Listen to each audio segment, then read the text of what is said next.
Chapter 18, Back to School, or How to Make Friends and Influence People. On Monday, I'm on high alert.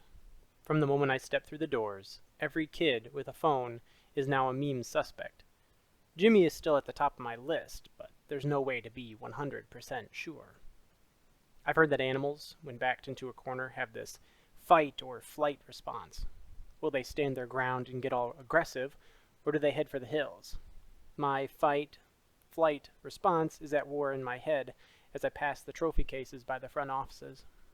Part of me wants to be literally anywhere but here, but another part wants to pin every single kid in the halls against a locker until they tell me the truth.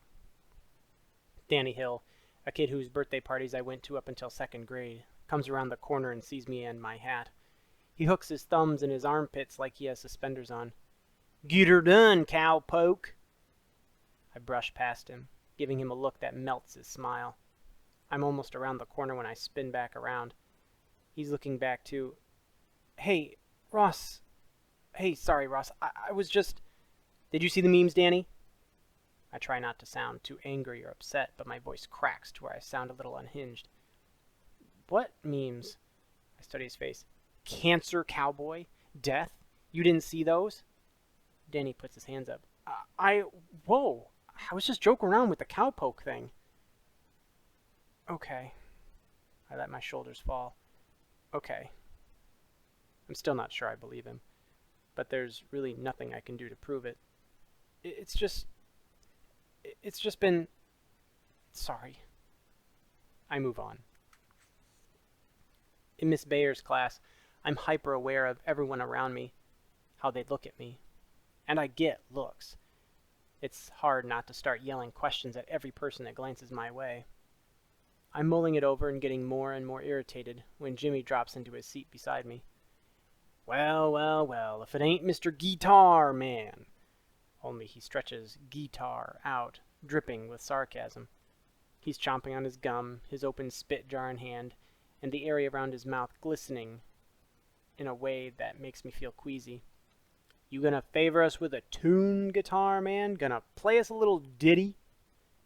He's talking loud enough for the whole class to hear. Sarah turns her head just enough that I can tell that she's listening. And she's not the only one. The room is all ears. I can feel steam boiling up in my head as I picture that stupid cartoon of death with my name on it. Death, waiting for me.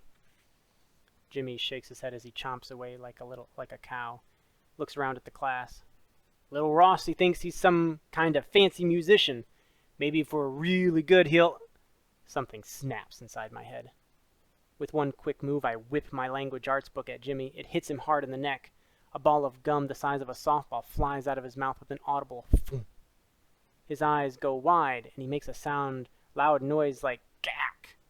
The bottle falls from his hands in the clacks loudly on the ground, spilling spit everywhere.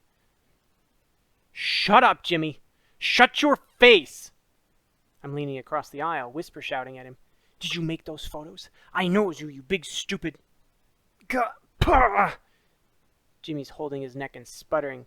He goes into a shock of fury.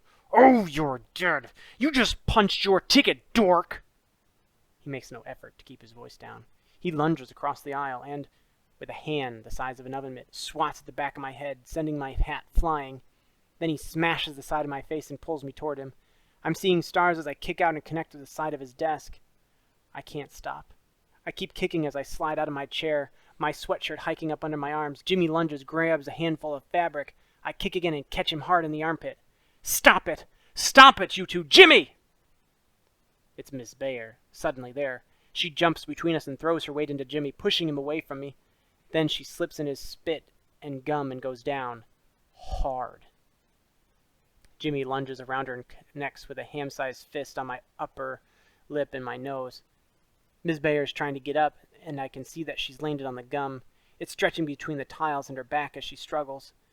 I can feel the emotions climbing my throat like a lump. Before I can swallow, they burst out of my eyes, and I'm hunched over, covering my face and trying to stop a handful of really embarrassing sobs. The kids around us have jumped up and scattered. Their faces look like they've just witnessed a murder. The smell of grape gum spit is in my nose as I realize I've got some of it on my jeans. My leg is wet.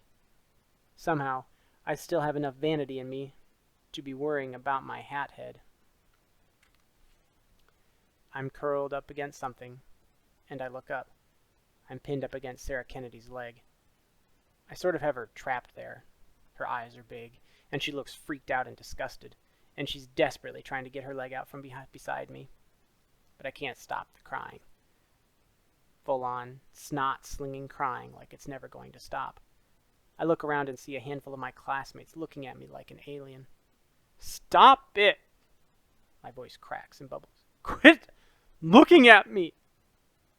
I cover my face and realize I've seen that look on people's faces before. In 5th grade, when Stan Harden wet his pants because Miss Falsey wouldn't give him a bathroom pass. I know what that look is. It's pity. And that's when I officially wish I could crawl under the floor tiles and die. Chapter 19, Hauled In. Jimmy and I are sitting at opposite ends of the long wooden bench outside the principal's office. We look like mismatched bookends. The school nurse has given us each an ice pack, mine for my lip and Jimmy's for his throat, and we're not looking at each other. We can hear Ms. Bayer's excited rambling coming from the office.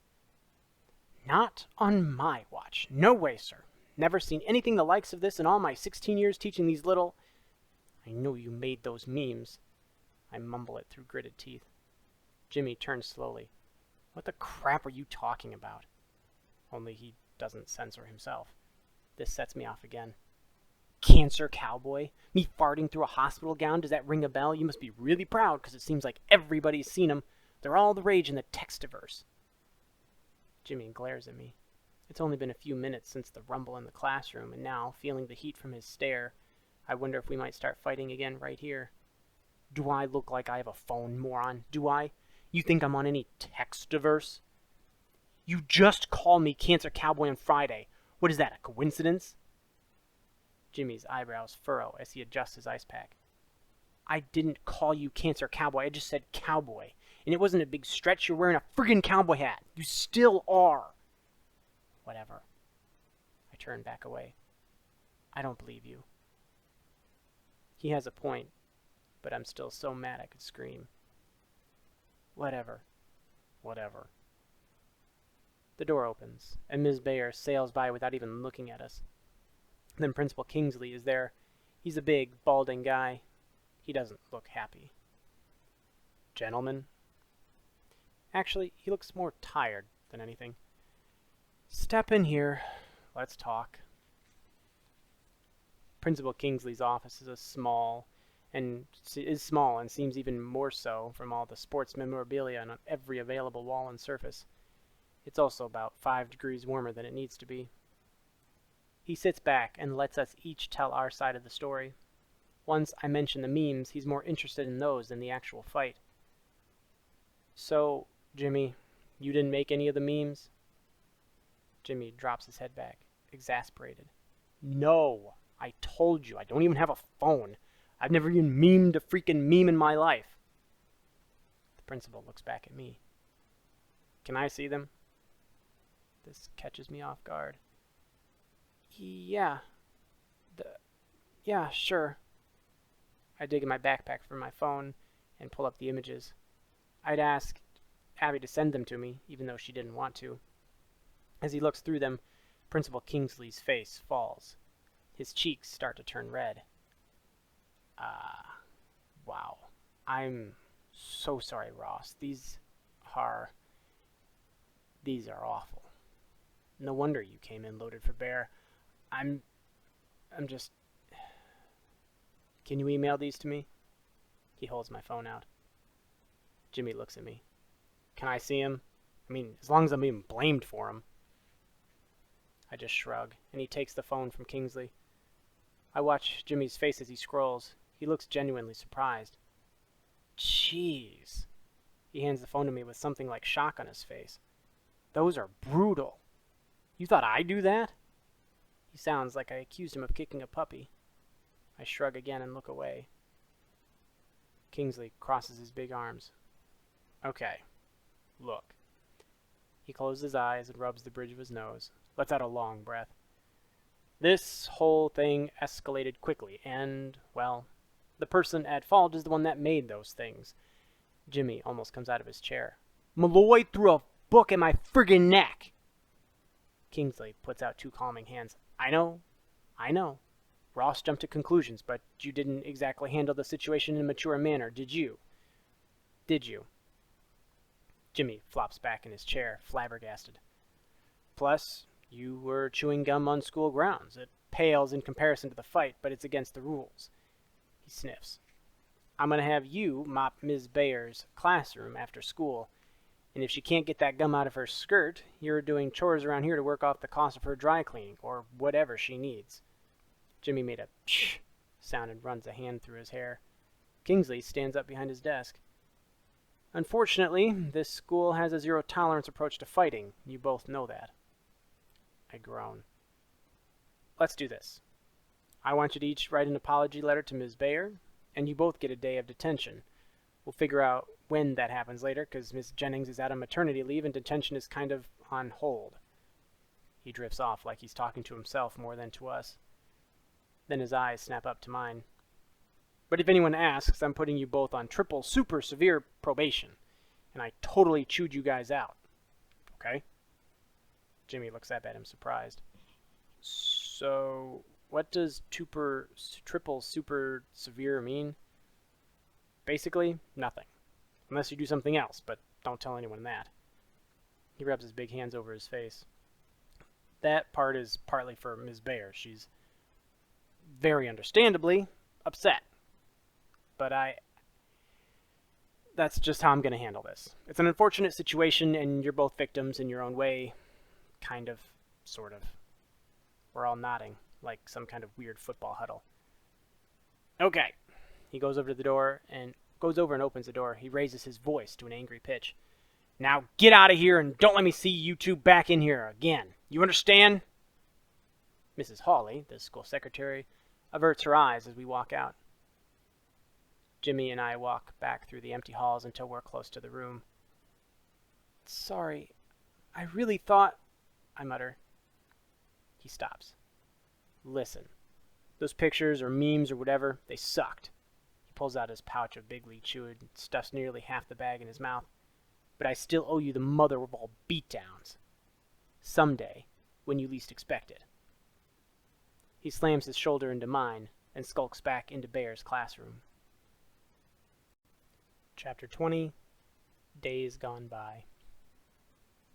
The next month or so goes by in a blur of guitar tabs, aching fingers, CDs, and some new and exciting side effects from the radiation.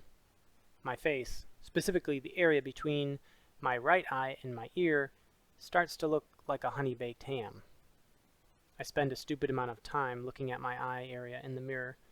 It begins as a faint pinkness, but grows into a bright, monkey butt red. And it stings like fire, to match my dry, squinty eye. Dr. Throckton gives me some ointment, super gooey stuff, to keep on it at all times so the skin won't crack or bleed. But crack and bleed it does. It's kind of nasty, so that eventually I start to look and feel like a scaly, oozing goo monster. The ointment leaves oily spots on everything I own, sheets, pillows, coats, shirts, books, and folders. I keep it in my pack and use it constantly. In the slathering department, I'm giving Abby and her lip balm a run for their money. On top of that, I notice kids keeping a little extra distance between me and them, like they think I'm contagious. In their defense, it does look like I have some sort of gooey, creeping crud. A couple of times I get an ulcer on the white of my eye. It's technically like a super dry spot, and it feels exactly like you have a shard of glass in your eye. I'm not sure I've ever experienced pain like that. The day it flares up, it hurts like nothing I've ever felt to move my eye. So I sit in bed and stare at a spot on my comforter, trying everything I can do to not move my eyes. Dr. Scheffler tells me to put a bunch of my nighttime eye goo in my eye and put a bandage over it. It's essentially a patch, so I get a handful of pirate comments, but at least a bandage looks kind of dramatic, unlike a stupid hat. Still, the bandage can't keep the goo from running down my cheek throughout the day, so that's a good look. Ross Malloy, gooey pirate. One day in Mr. Brown's class, my pen ran out of ink, and I borrowed one from Jason Kelly. Then, at the end of class, when I offered it back, he looked really quick back and forth between my face and the pen and swallowed. I'm okay. You keep it. It was only after he darted away that I looked at the pen. It was shiny from my goop. Then I noticed the shiny spots on the desk.